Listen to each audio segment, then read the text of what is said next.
أعوذ بالله من الشيطان الرجيم. بسم الله الرحمن الرحيم. يا أيها الناس كلوا مما في الأرض حلالا طيبا ولا تتبعوا خطوات الشيطان إنه لكم عدو مبين.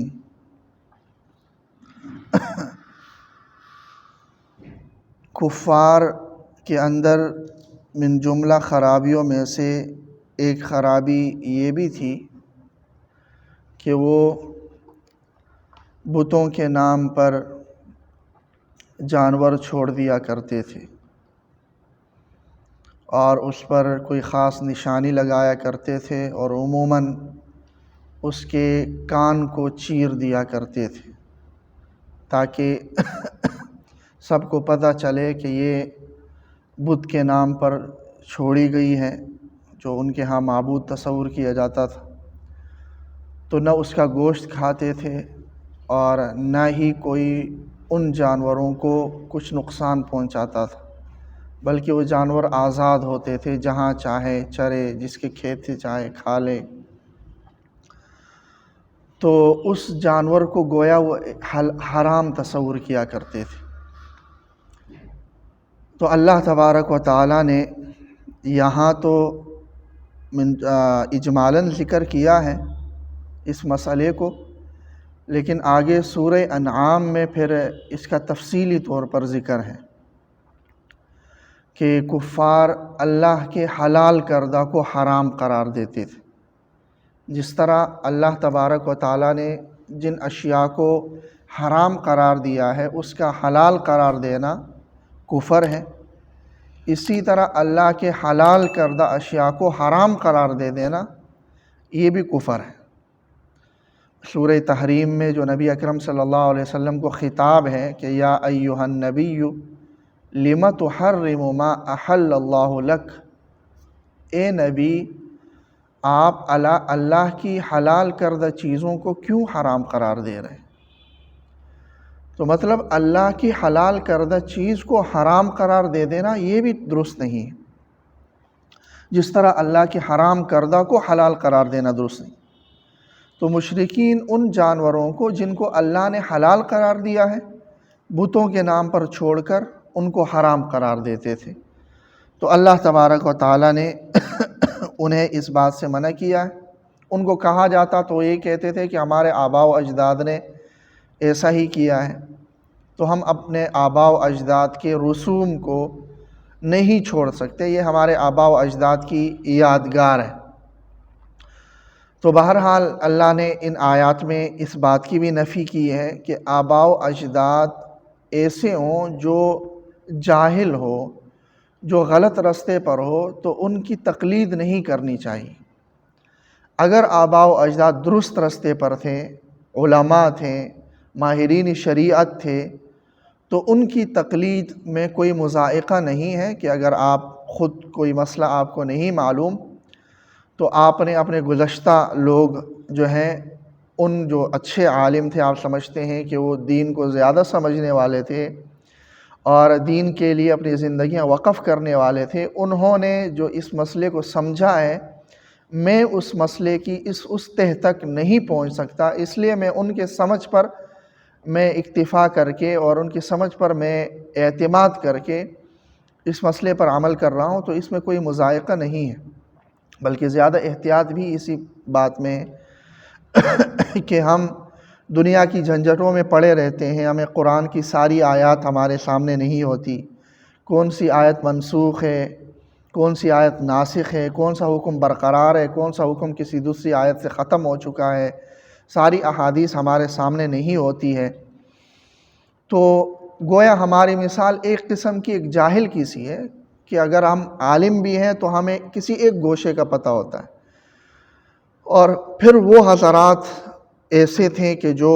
شریعت کی ساری آیات ان کے سامنے تھی، ساری آیات کے پس منظر ان کے سامنے تھے، کون سا حکم اب برقرار ہے اور کون سا حکم کس آیت نے کس حکم کو ختم کر دیا ہے، جس کو ناسخ اور منسوخ کا علم کہتے ہیں، یہ ان کے پاس تھا. احادیث مبارکہ سارے ان کے سامنے تھی. پھر ان کا زمانہ خیر القرون کا زمانہ ہے کہ تابعین کا یا تبع تابعین کا زمانہ ہے، اور پھر یہ کہ انہوں نے اپنی ساری زندگی ہی کا مشغلہ ہی اس بات کو بنا لیا تھا قرآن مجید میں غور و فکر کرنا۔ پھر یہ کہ ان کا کوئی ایک عالم بھی نہیں ہے بلکہ علماء کی ایک پوری ایک کابینہ بنی ہوئی ہے اور پوری ایک جماعت بنی ہوئی ہے جو ماہرین شریعت ہے، وہ سارے بیٹھ کر قرآن و حدیث میں غور و فکر کر کے ریسرچ کر کے وہ کوئی ایک مسئلہ نکالیں، تو میں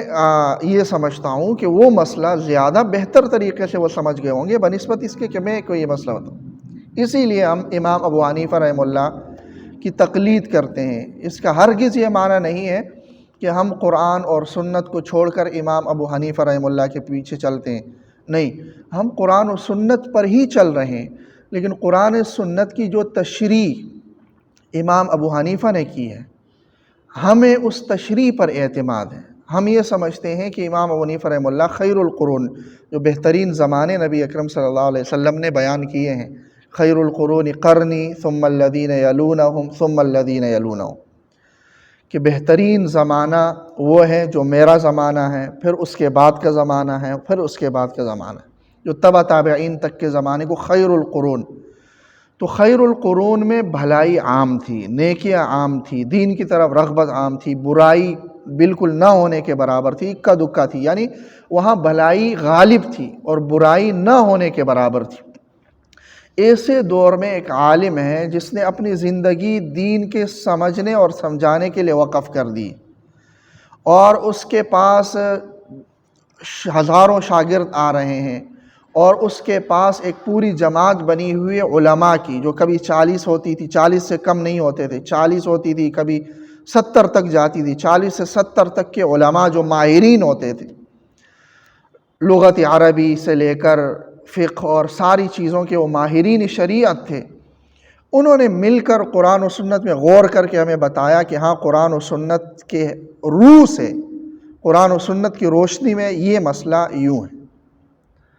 تو میں ان کی اس تشریح پر اعتماد کر رہا ہوں۔ تو یہ کوئی غلط نہیں ہے، اس کو کسی بھی طور پر ہم غلط نہیں کہہ سکتے کہ یہ کہا جائے کہ تم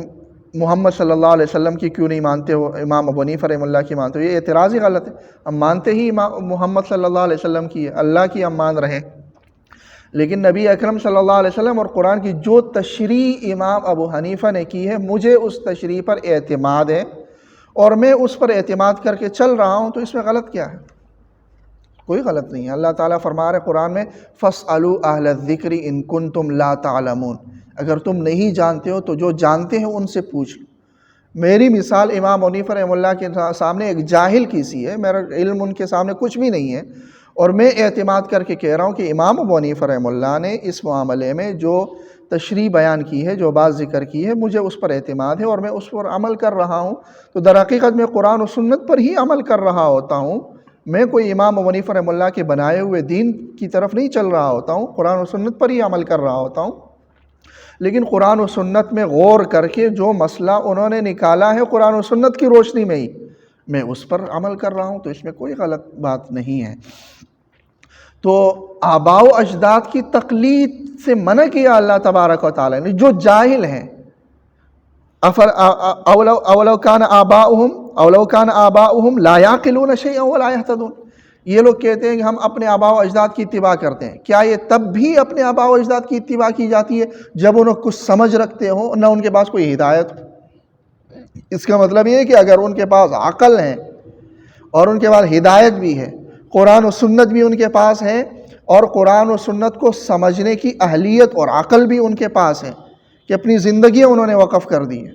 ان کی کسی بات کو ماننا اور اس پر چلنا یہ کوئی کبھی نہیں۔ تو بہرحال یہ غلطی تھی ان کے اندر کہ جب انہیں کہا جاتا تھا کہ یہ غلط ہے، اور اس طرح ہمارے معاشرے میں بھی جو پڑھا لکھا معاشرہ ہے اس میں تو میرے خیال میں کم ہی ہوگا، لیکن یہ کہ جو ایسے لوگ جو عامی معاشرہ جس کو ہم کہیں، یا جو زیادہ پڑھے لکھے نہیں ہیں،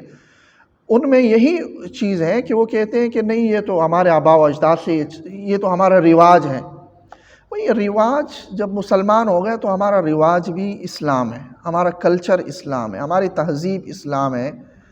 ہماری سویلائزیشن اسلام ہے، تہذیب و تمدن یہ اسلام ہی ہے۔ اب اگر کہیں پر آپ کہہ رہے ہیں کہ پشتون کلچرل ڈے یا پنجاب کلچرل ڈے یا بلوچ کلچر ڈے یا سندھ کلچر ڈے یا گلگت بلتستان کلچر ڈے، تو یہ کلچر ڈے جو بناتے ہیں یہ در حقیقت قرآن اور سنت کے خلاف ایک دوسری کوئی چیز ایجاد کرنے کی کوشش میں لگے ہوتے ہیں۔ بھئی میرا کلچر، میری تہذیب، میرے تمدن اسلام ہے۔ بعض لوگ یہ اعتراضات کرتے ہیں بھئی ہمارا ہندوستانی کلچر تھا،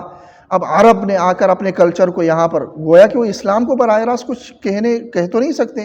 وہ کہتے ہیں یہ عرب کلچر آ کے جو ہے نا یہاں پر مسلط ہو گیا، یہ ہمارے کلچر، ہماری تہذیب تھی،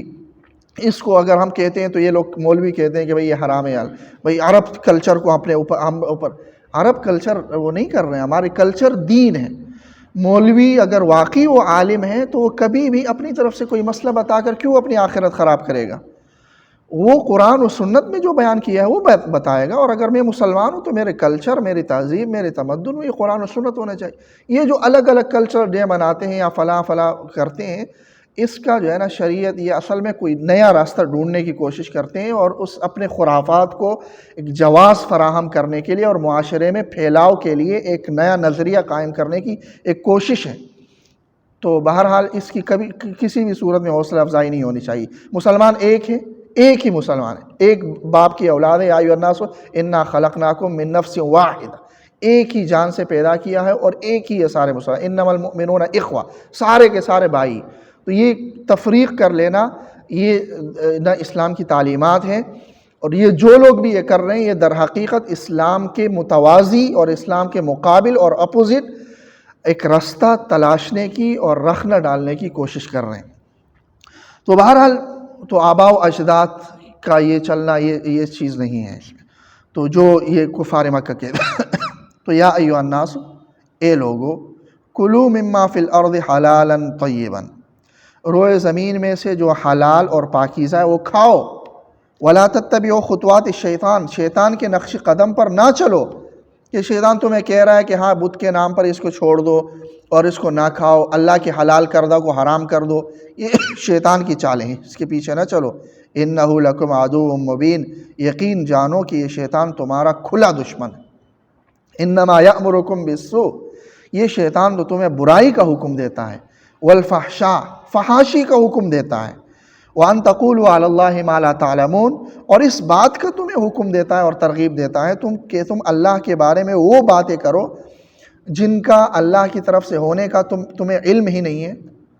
یعنی اللہ کی طرف اللہ نے جو باتیں اللہ نے سرے سے بتائی ہی نہیں ہے، اللہ نے اس جانور کو حرام کیا ہی نہیں ہے، شیطان کے کہنے پر تم اس کو حرام قرار دے رہے ہو۔ تو یہ شیطان کی چال ہے، لہٰذا شیطان کو اپنا کھلا ہوا دشمن اور واضح دشمن تصور کرو اور اس کے نقش قدم پر نہ چلو۔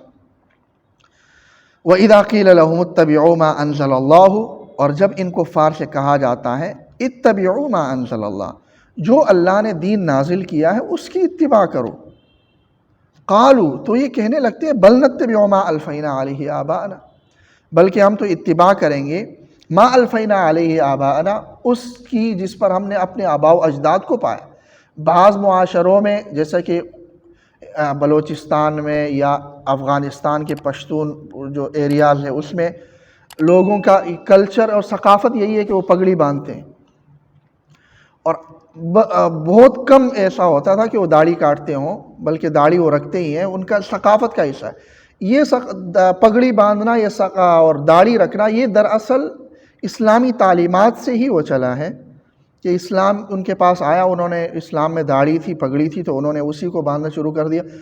آج کل ان کی ثقافت کا حصہ بن گیا۔ تو ان کو بھی تھوڑا سا سوچنا چاہیے کہ وہ پگڑی اگر باندھ رہا ہے کوئی یا داڑھی رکھ رہا ہے تو اس وجہ سے نہیں کہ یہ ان کی ثقافت کا حصہ ہے، پھر ان کو ثواب نہیں ملے گا، بلکہ اس لیے ہے کہ یہ اللہ نبی اکرم صلی اللہ علیہ وسلم کی سنت ہے، داڑھی رکھنا نبی اکرم صلی اللہ علیہ وسلم کی سنت، پگڑی باندھنا نبی اکرم صلی اللہ علیہ وسلم کی سنت۔ تو وہ کہتے ہیں بل نتبع ما الفینا علیہ آباءنا، بلکہ ہم اتباع کریں گے اس کی جس پر ہم نے اپنے آباء و اجداد کو پایا۔ اللہ تعالیٰ ان پر نکیر فرما رہے ہیں کہ اولو کان آباؤہم لا یعقلون شیئا ولا یہتدون، کیا تب بھی اپنے آباء و اجداد کی اتباع کریں گے؟ کیا تب بھی کہ اگر ان کے آباء و اجداد لا یعقلون شیئا، کچھ بھی نہ سمجھتے ہوں، ولا یہتدون، اور نہ وہ ہدایت یافتہ ہو، ہدایت کی کوئی چیز ان کے پاس ہو، نہ ان کے پاس عقل ہو، پھر بھی ان کے پیچھے چلیں گے، جاہل ہو، کافر ہو۔ اللہ تعالیٰ عمل کی توفیق۔